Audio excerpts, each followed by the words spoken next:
Welcome to creative world. আজকের আমাদের creativity বাড়ির ক্ষুদে সদস্যের মুখের এক চিলতে হাসি ফোটানো একটি ব্রেড অ্যান্ড এগের ক্রিয়েটিভ রেসিপি। প্রথমে ব্রেডের স্লাইসের সাইডগুলো আমরা কেটে আলাদা করে নেব। বাড়িতে ক্ষুদে সদস্য থাকলে আমরা মায়েরা প্রত্যেকেই নানা রকম টিফিনের এক্সপেরিমেন্ট করে থাকি। তো নেক্সট যখন ব্রেড অ্যান্ড এগ বানাবেন আমার এই রেসিপিটি অবশ্যই ট্রাই করবেন। এটা ইন্টারনেট থেকে ইন্সপায়ার্ড একটা রেসিপি, কিন্তু সত্যি সত্যি ভীষণ ভালো লাগে খেতে। প্রথমে ব্রেডের স্লাইসগুলো একটুখানি দুধে আমরা ভিজিয়ে নেব। দুপাশটাই উল্টে পাল্টে দুধে ভালো করে ভিজিয়ে দিতে হবে। একটু সাবধানে উল্টাবেন, নাহলে অনেক সময় ভেঙে যায়। এই সামান্য পরিবর্তনের জন্য কিন্তু আপনি অনেকটা বেশি প্রশংসা কুড়াবেন, এটা আমার গ্যারান্টি। এবার উল্টো পাশেও আরেকটু করে দুধ দিয়ে দিচ্ছি।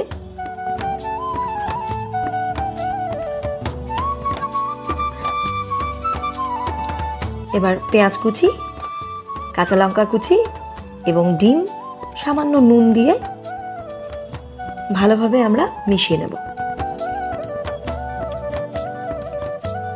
4টে স্লাইসের জন্য আমি 2খানা ডিম নিয়েছি। এই রেশিওটা আপনাদের ইচ্ছে মতন করে নেবেন।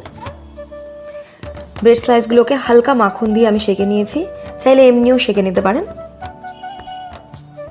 হালকা করে সেঁকে নিতে হবে।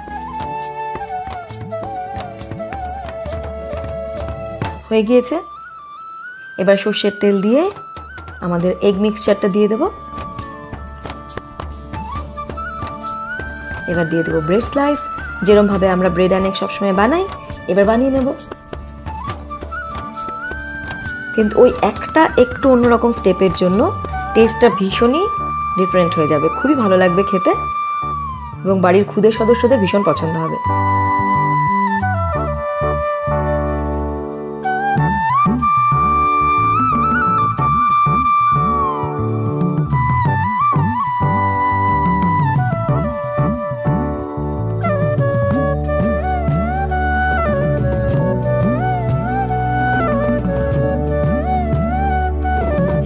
একখানা হয়ে গিয়েছে।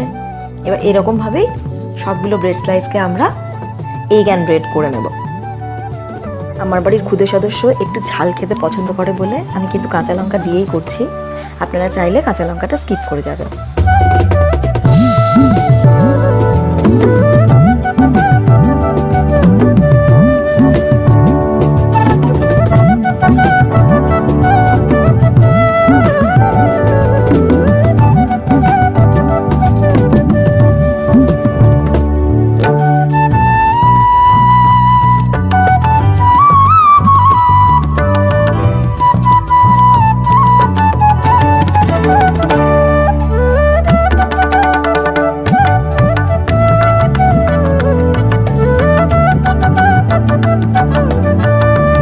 হয়ে গিয়েছে। এবারে মাঝখান দিয়ে 3 কোণা শেপ করে আমি কেটে নিচ্ছি। আপনারা আপনাদের ইচ্ছে মতন করে প্লেটিং করবেন। আপনার বাড়ির ক্ষুদে সদস্যের পছন্দ অনুযায়ী তাকে সার্ভ করবেন। আমি 3 কোণা করে কেটে নিচ্ছি। এবার সামান্য গ্রিন স্যালাডের সাথে এটা দিয়ে দেব।